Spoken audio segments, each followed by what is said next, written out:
Hello and welcome to Pro Tips with Studio Pros. Today we're going to talk about verse-refrain song form.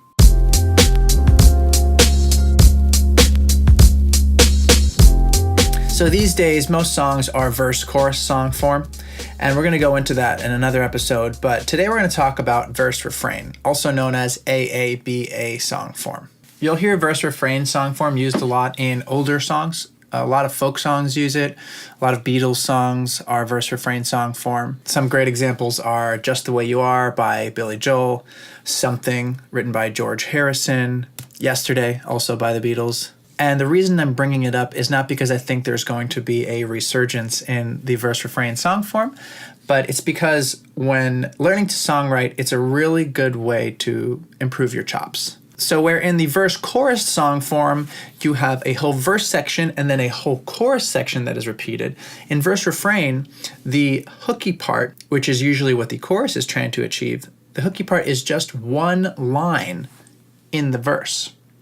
Sometimes it's at the beginning of the verse, sometimes it's at the end of the verse, and sometimes it's both at the beginning and at the end. Ideally in a song, each time you reach a chorus or a hook or a refrain, you've recolored that line to mean something slightly different every time it happens.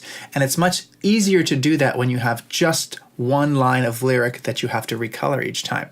So when you're practicing writing, write verses with just one line that's your refrain. And that should help your confidence when writing full verse-chorus songs. So the way you then would structure this is AABA. You have your verse with a refrain, then you have another verse with a refrain, and then you have a B section. You could call it a bridge. It's just a section where you don't necessarily repeat the title in there, but it just is a musical journey away from what we've been hearing. And then it leads back into another verse with the refrain in it. As this became more and more popular, people would add the B section again and then another A section at the end. But you can really structure it however you'd like. And while I'm introducing this to you mostly as a tool to improve your songwriting, I've heard pop songs use tools from the verse-refrain song form in their verse-chorus form. So they'll use the title and actually repeat it at the beginning or in the middle or at the end of their verses as well as in the chorus. Anyway, I wrote an example here so you can see what I mean. Last time I saw you, yeah, you were in a mirror. You were getting smaller, now I see clearer. Nowhere to go, to sleep at night. Nothing but bad dreams in a cage fight. In a cage fight. Now we do the A section again. I didn't see it coming when you moved in. Still making calls and texting him. Just because you're wrong doesn't mean I'm right. I found there's no winner in the cage fight. And then you'd write some kind of B section. Musically different. Lyrics that will lead me back to the verse.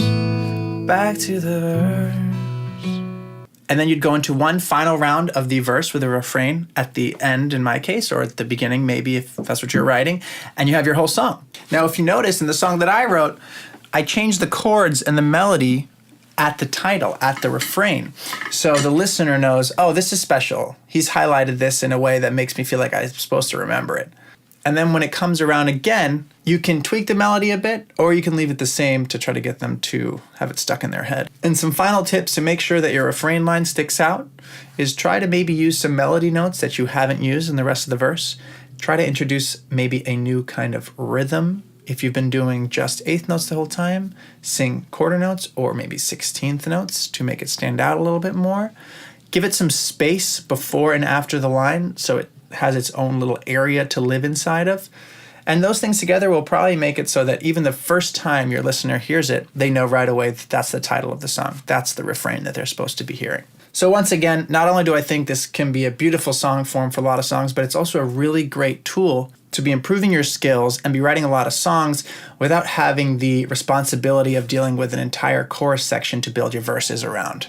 I hope you enjoyed this episode of Pro Tips with Studio Pros. Please like and subscribe below. Once you do have a song, head over to studiopros.com. We have great musicians, vocalists, producers, mixing engineers, you name it. And we'd love to create a great song with you. See ya.